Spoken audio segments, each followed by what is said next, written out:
This time I'll open the Tuesday, September 26th work session of the Harnett County Board of Commissioners, and I'll ask Commissioner Lewis Weatherspoon to lead us in the Pledge of Allegiance and invocation.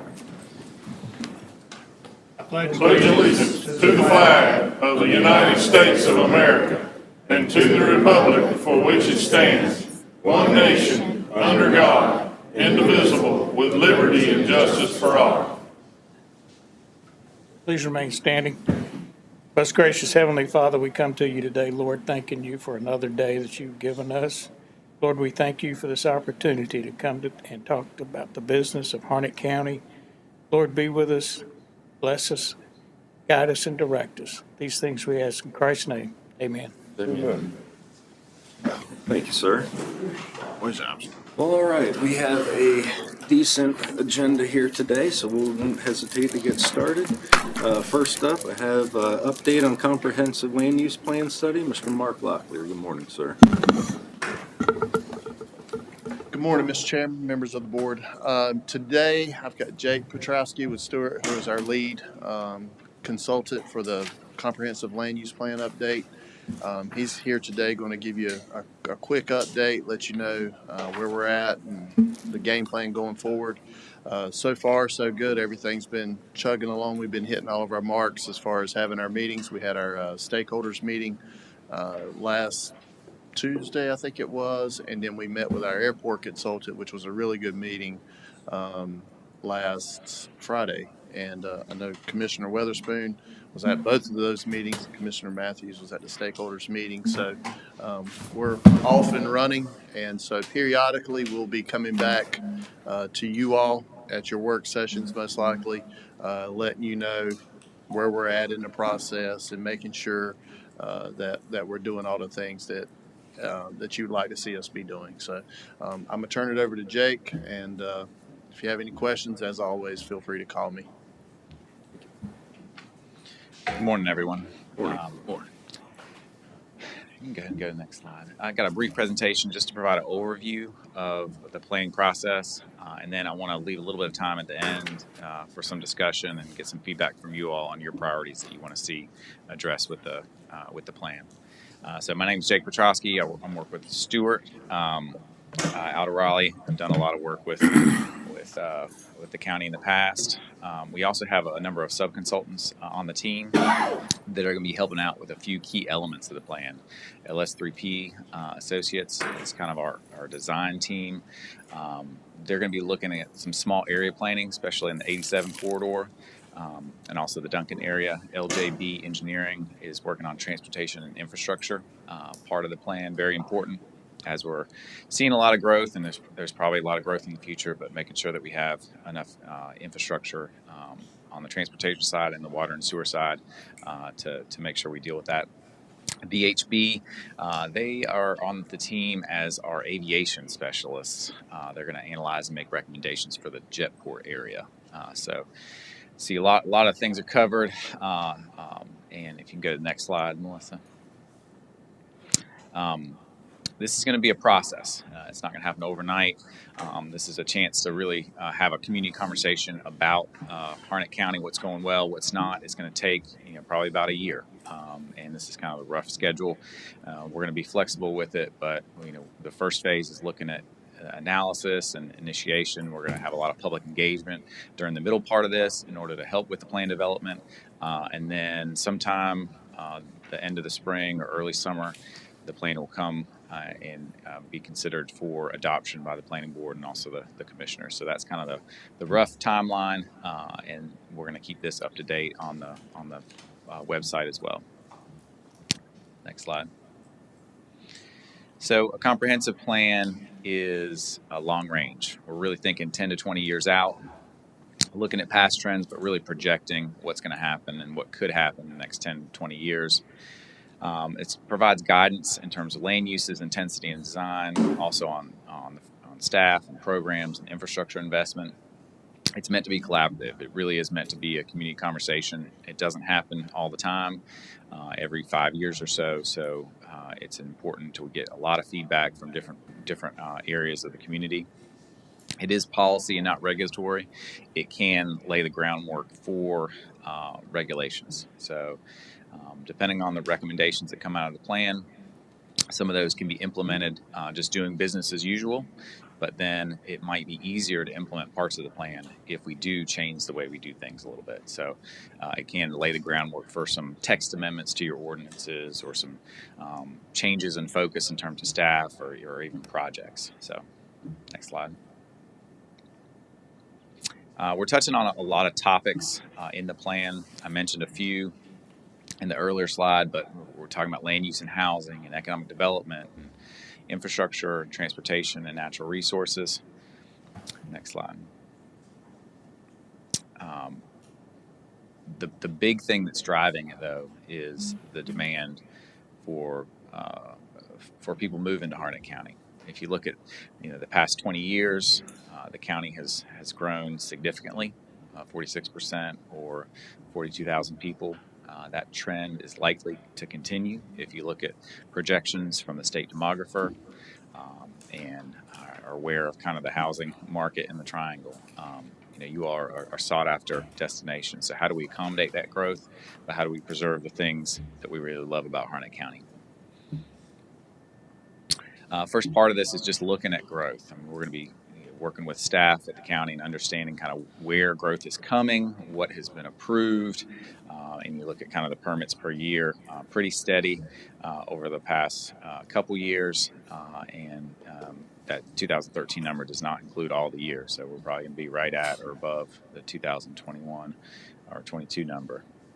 So that's the first part, is looking at where things we know are coming and getting a handle on that and the implications of that, but then also looking at the next 10 or 20 years and where can growth go or should growth go, and how to accommodate that.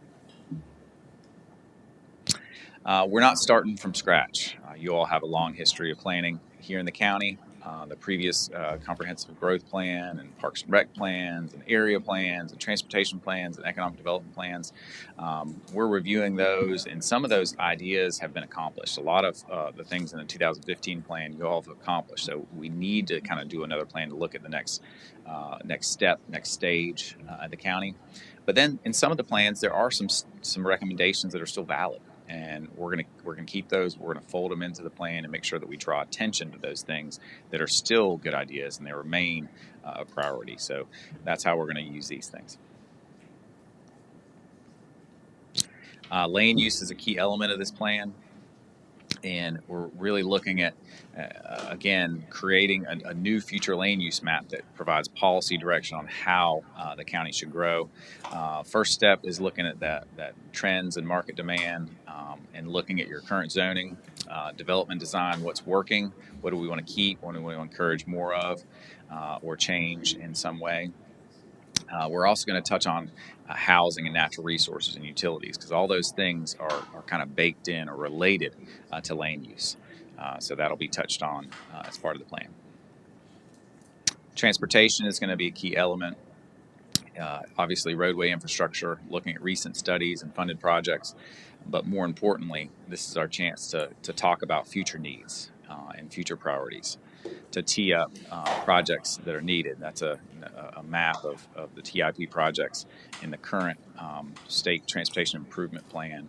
There's a lot of needs that go beyond those funded projects. So we want to make sure that we document those and get them in the queue for regional and statewide funding. We also want to talk about pedestrian greenways and transit and those alternative modes for transportation and recreation. And we also want to touch on the land use and transportation connection.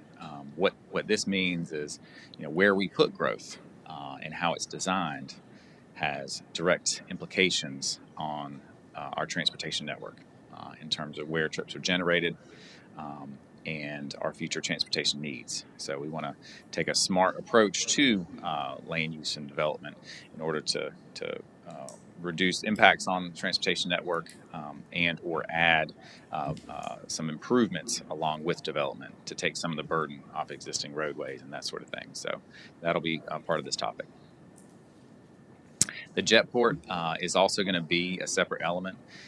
It's something to be led by VHP, their aviation specialist. Can handle on planned improvements, expansion opportunities, including economic development opportunities near the airport. And we are also going to be talking about compatible uses and what may come out of this, even before the plan is done, is some recommendations for encouraging compatible uses and preserving some opportunities around the airport. Housing is a big topic, both the need for it and how it's designed. The first stage of the plan is going to look at just inventorying existing stock and understanding existing land use in the county, kind of where things are, where development is coming, and what it looks like. Looking at affordability in terms of immediate and long term. And then recommendations are going to be related to the land use map and the future land use pattern we're trying to accommodate, and have some housing recommendations that really talk about what the future mix of housing can look like in different parts of the county, and how do we accomplish some of our goals, and whether that's executive housing, whether it's natural resources protection, affordability, workforce housing, and what that looks like in different parts of the county. And it will also have some recommendations for code updates after that. Natural resources is also a part of this. Where and how we grow will impact natural resources, both in terms of water quality, agricultural and forestry activities, and endangered species, that sort of thing. Residential design is really important part of this, including open space design and reservation with development, farmland preservation, and active activities to focus on that. Recreation will also be touched on. Active and passive needs countywide, and then also in particular growth areas. You have some areas that have experienced growth and are experiencing growth that really have needs that are not necessarily fulfilled currently in terms of recreation. Tourism and economic development is also a component of this. You all have some really interesting areas in the county that are a regional draw, and how do we protect and capitalize on that opportunity. Public engagement, I mentioned this as a community conversation. A key part of this is talking to the community. So talking with different elected and appointed boards, different stakeholders and citizens from all parts of the community and backgrounds. We're going to have stakeholder interviews. A community survey is going to be a big part of this. Steering committee, we're going to meet regularly, and also public meetings, and we're going to utilize kind of digital engagement as well, social media and websites and that sort of thing, working with your public information officer on how to engage different parts of the community. So that's a brief overview. Next steps, we're still doing some analysis and mapping. We're meeting with the planning board sometime soon to get some of their initial feedback and direction. Community survey will be coming out soon, and public meetings. And I guess the next step is really getting that feedback so that we can draft the vision and goals and set the direction for some of the recommendations. So that's on the horizon. And really to close, really want to just, any questions you have about the process, but also if you do have some feedback in terms of your priorities, what do you think this plan should accomplish, and focus on what are the big issues or opportunities that we need to make sure that we mention and focus on in the plan. That's something that we can close with. Any questions or comments? Thank you for your update, sir. Thanks. Okay, we'll move on to discuss a request from the City of Dunn for an extension of development rights of the County of Harnett. Mr. Mark Locklear again, sir.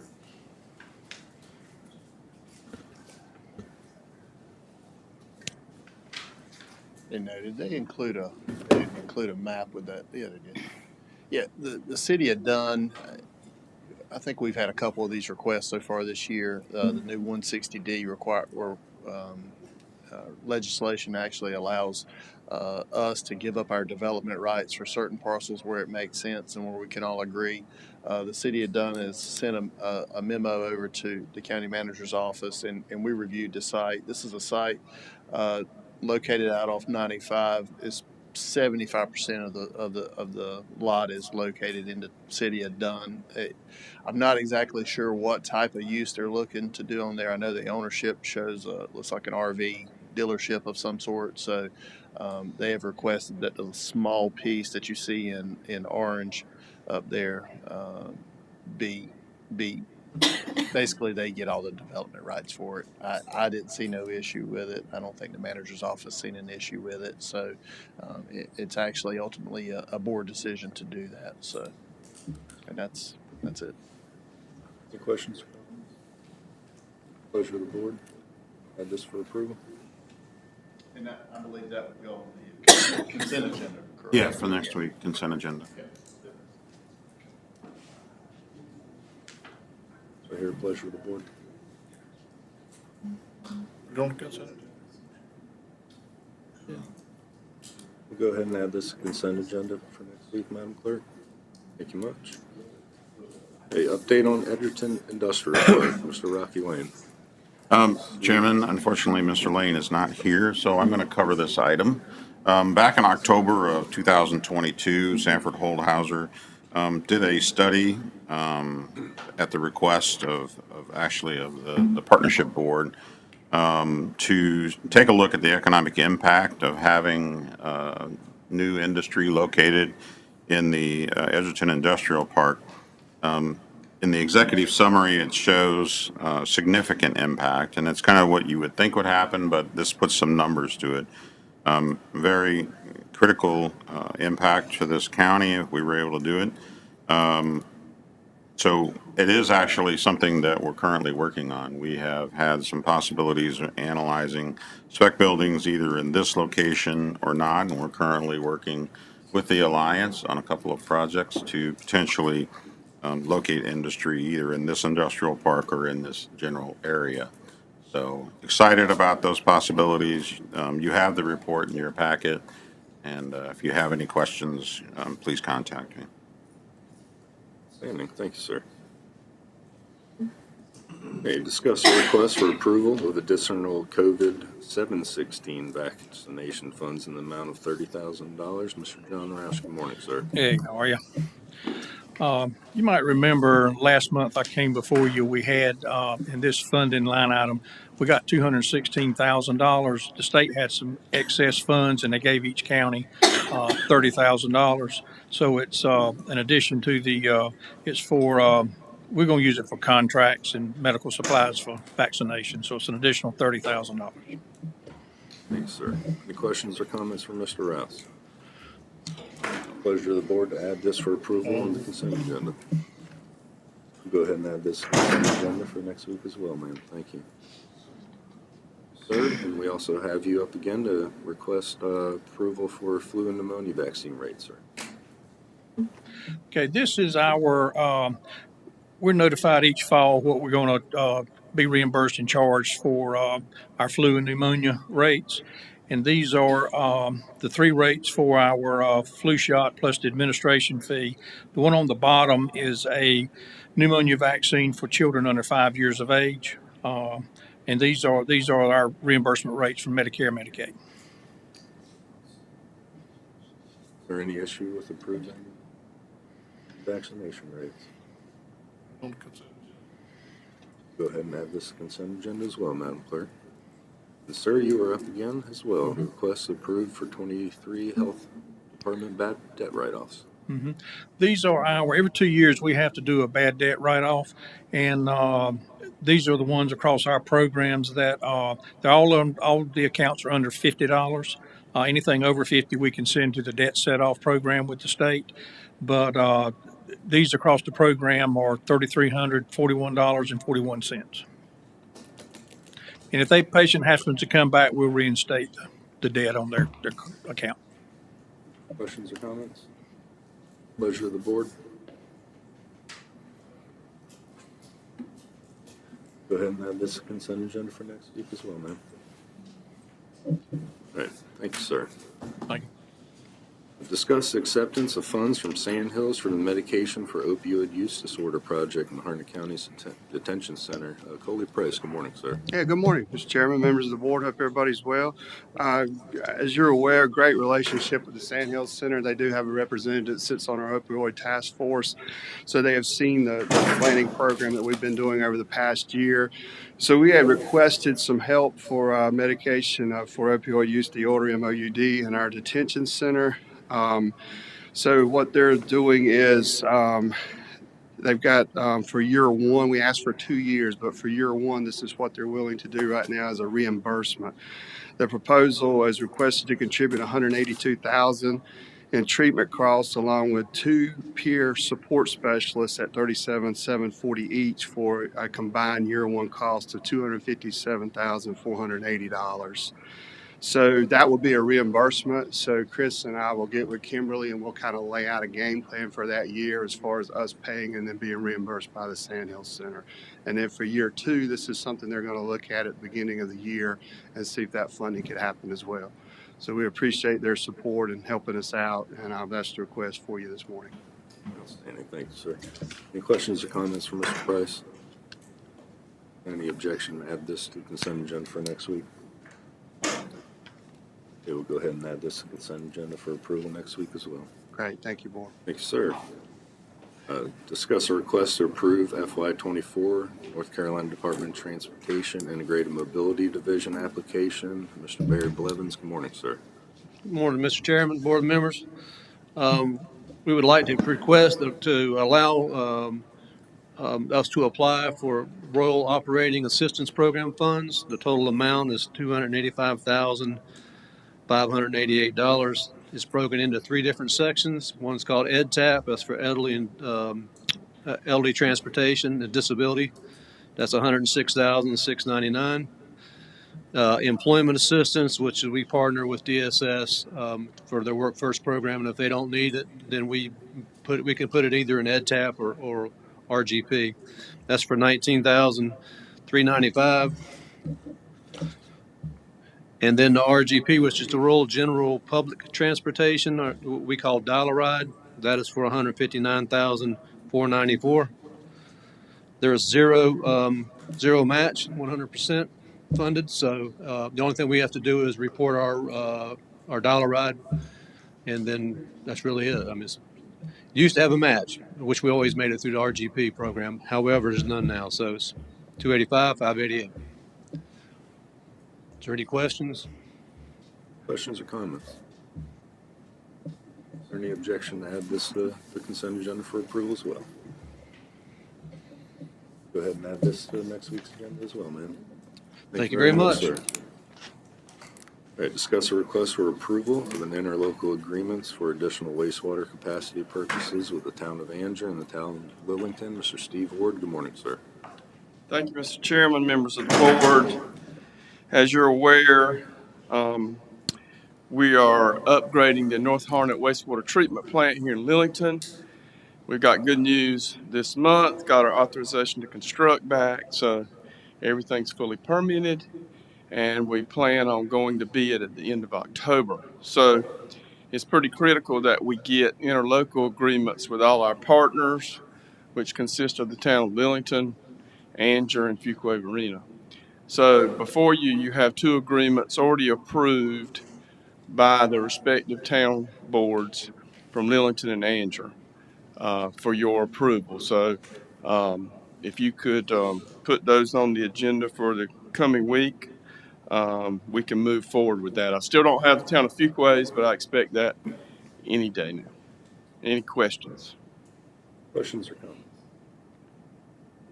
Any pleasure of the board.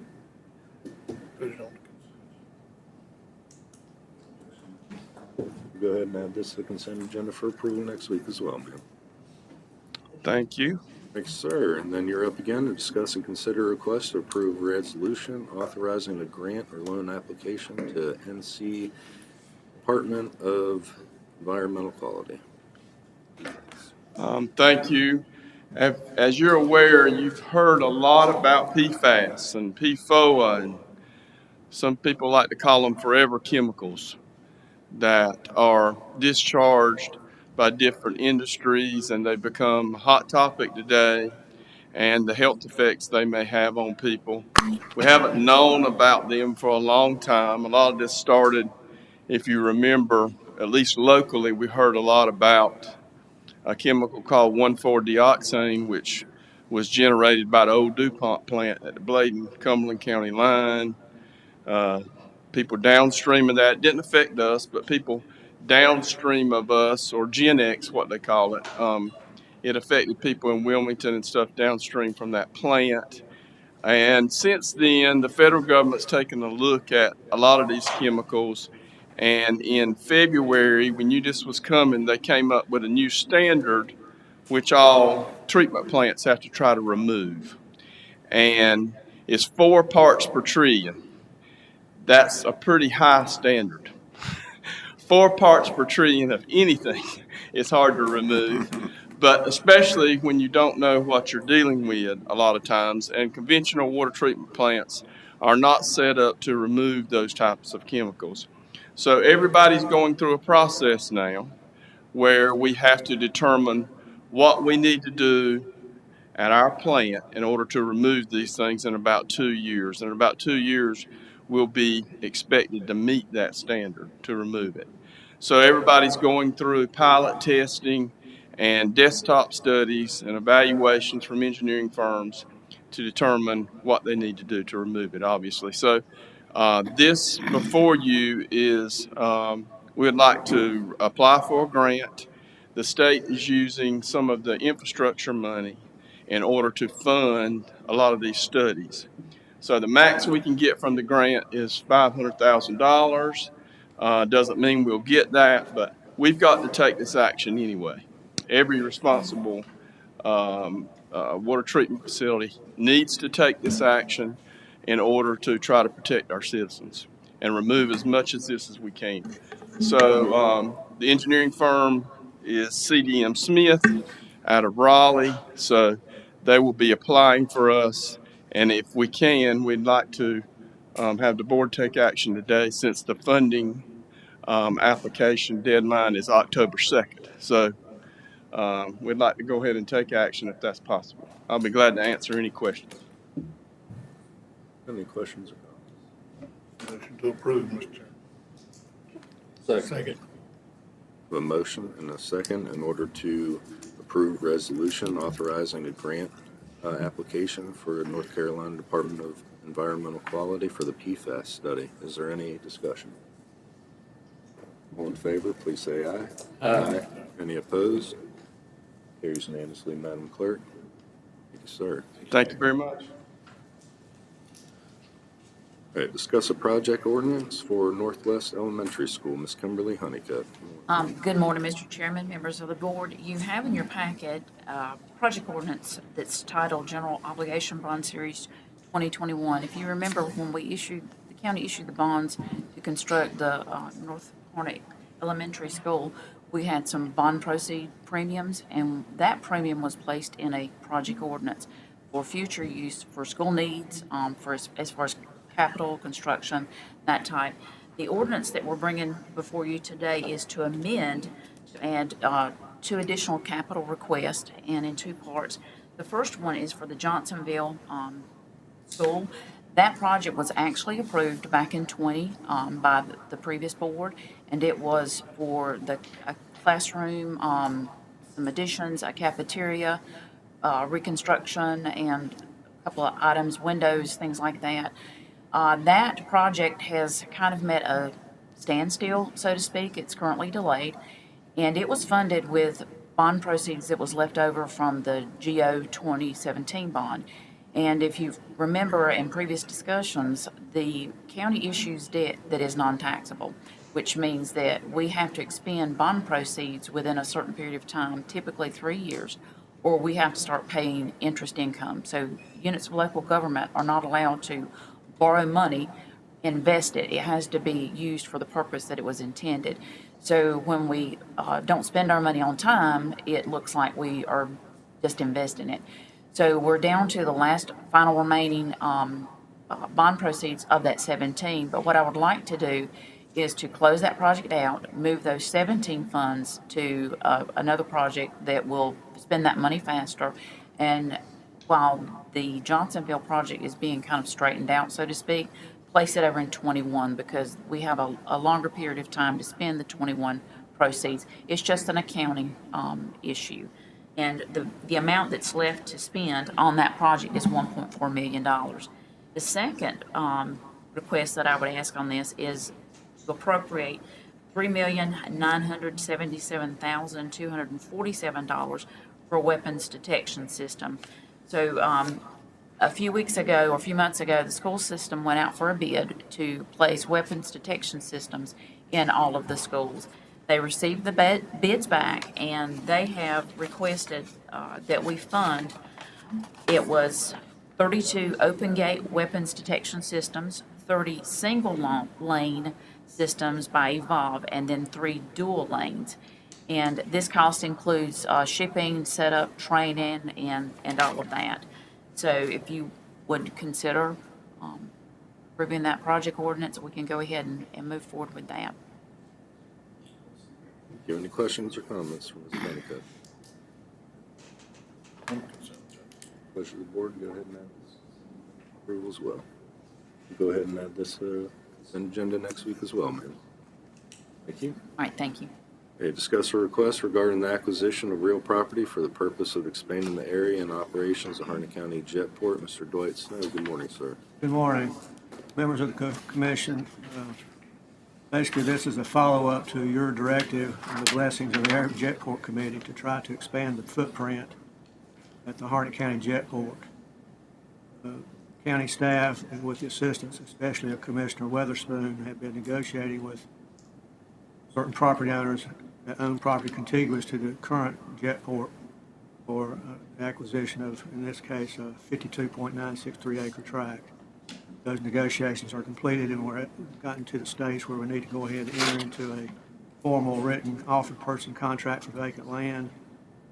And I need an action at your meeting next week, which would allow the county manager to sign such an offered purchase contract for vacant land, and also to sign where the money's coming from for this purchase, which is from the ARPA funds. The negotiations, this land isn't cheap, as you wouldn't think it would be. Negotiations led this property to be bought for $35,000 per acre. When you multiply that times the 52.963 acre tract, talking about a purchase price of $1,853,705. Other than that, negotiations would include just the standard provisions where the sellers would be responsible for the revenue stamps on the deed, for the deed preparation and their other seller documents. And of course, any land use for taxes to be paid. And some of this property is subject to the land use program, would also be paid by the sellers. Any questions? I'm here to answer those questions, but otherwise we're asking for this to be placed on the agenda on the 2nd and be adopted by the board, allow us to go forward. Thank you, sir. Put it on the consent agenda. Questions or comments? Pleasure of the board to go ahead and put it on the consent agenda. I'm going to go ahead and add this consent agenda for next week as well, ma'am. Sandy, thank you, sir. And moving on to review applications to serve on boards and committees. Commissioners, in front of you, you have a list of vacancies, and we also have one resignation from Miss Jennifer Parrish for the Harnett County Commission for Women and Youth. Is there any objection on accepting the resignation of Miss Parrish and adding that to the consent agenda for next week? Wishes, we'll go ahead and add her resignation for next week on the consent agenda, please, ma'am. And I also ask the other commissioners if they would go ahead and start thinking about some individuals for these vacancies that we have. This is on the county manager's report, Mr. Trout. Thank you, Chair. I have nothing further to add today for the board. Outstanding. Sir, do we have a need for closed session? No. Right, well, at this time, we will tour the mobile medical unit that is outside, the new one. Mr. Rouse will take us out there. How would we like to do this? Do we want to go ahead and I think you could recess? go ahead and adjourn, and then we could go out and take our tour. No reason that way we could take our stuff and not need to come back. Outstanding. Make a motion with adjourn. Motion and a second and a third to adjourn. We are adjourned.